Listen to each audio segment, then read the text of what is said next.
আমি অনুশ্রী, অনুশ্রীস ক্রিয়েটিভ লাইফস্টাইলে তোমাদের সকলকে স্বাগত।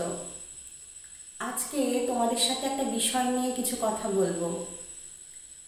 বর্তমান সমাজে বা বর্তমান সময়ে আমাদের কাজের চাহিদা বা কাজের প্রয়োজনে বা কর্মসূত্রে আমরা এতটাই ব্যস্ত হয়ে পড়ি যে পরিবারকে ঠিকমতো সময় দিতেই পারি না, বা এর ফলে পারিবারিক সম্পর্কগুলো নষ্ট হয়ে যায়।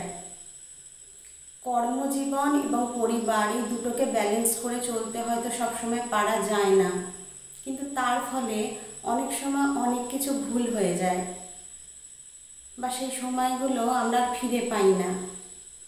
তাই সেই নিয়েই তোমাদের সাথে আজকে আমার কিছু কথা।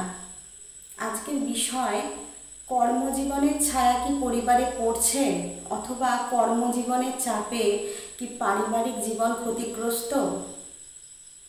প্লিজ ভিডিওটা তোমরা স্কিপ না করে দেখো, ভালো লাগবে। আজকের দিনের প্রতিটি মানুষ সফল হতে চায়, কিন্তু সফলতার অর্থ কি শুধুমাত্র কর্মজীবনের সফলতা, অর্থাৎ উঁচু অঙ্কের মাইনে, খ্যাতি, বিদেশ ভ্রমণ, আরও আরও আরও অনেক কিছু, অর্থাৎ উপরে ওঠার নেশা। কিন্তু কর্মজীবনের চাপে আমাদের জীবনের মূল চালিকা শক্তিগুলি, অর্থাৎ আমাদের পরিবারকে আমরা সময় দিতে পারি না বা ভুলে যাই।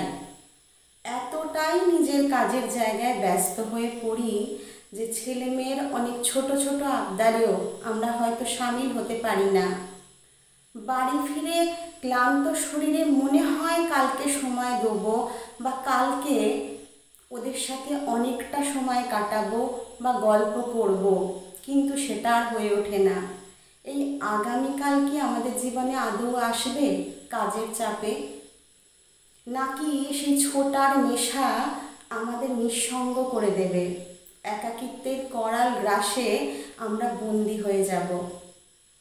আমাদের উপরের দিকের চলার নেশা আমাদের সন্তানের প্রতি স্নেহ, স্বামী স্ত্রীর ভালোবাসা, বাবা মায়ের প্রতি কর্তব্য, সমস্ত কিছুকে তিল তিল করে নষ্ট করে দিচ্ছে। কাজ করতে হবে, সফল হতে হবে নিশ্চয়ই, কিন্তু তা পরিবারকে বাদ দিয়ে তো নয়। তাহলে সেই সাফল্যের কোনো মূল্যই থাকে না।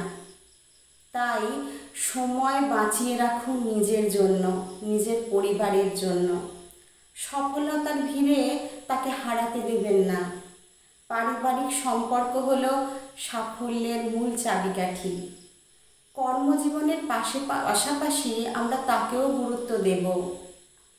দেখো বন্ধুরা, কাজ আসবে যাবে, কাজের শেষ থাকবে না, কিন্তু আমাদের সম্পর্কগুলো যদি একবার নষ্ট হয়ে যায় তাকে কিন্তু আমরা আর ফিরে পাবো না, বা তাকে আমরা সেই জায়গায় নিয়ে আসতেও পারবো না।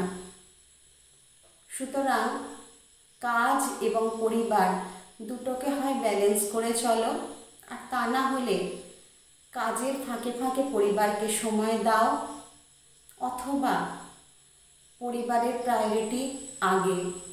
এটা আমার বক্তব্য। তোমাদের এই বিষয়ে কোনো মতামত থাকলে অবশ্যই জানিও। আর ভিডিওটা যদি ভালো লাগে তাহলে অবশ্যই লাইক, শেয়ার, কমেন্ট, সাবস্ক্রাইব করো। আর আমাকে অনেক অনেক ভালোবাসা দিও। তোমাদের এই ভালোবাসায় আমি আরও নতুন কিছু বিষয় তোমাদের সামনে উপস্থাপন করতে পারবো আশা রাখি। তোমরা ভালো থেকো, সুস্থ থেকো, আর সকলকে ভালো রেখো।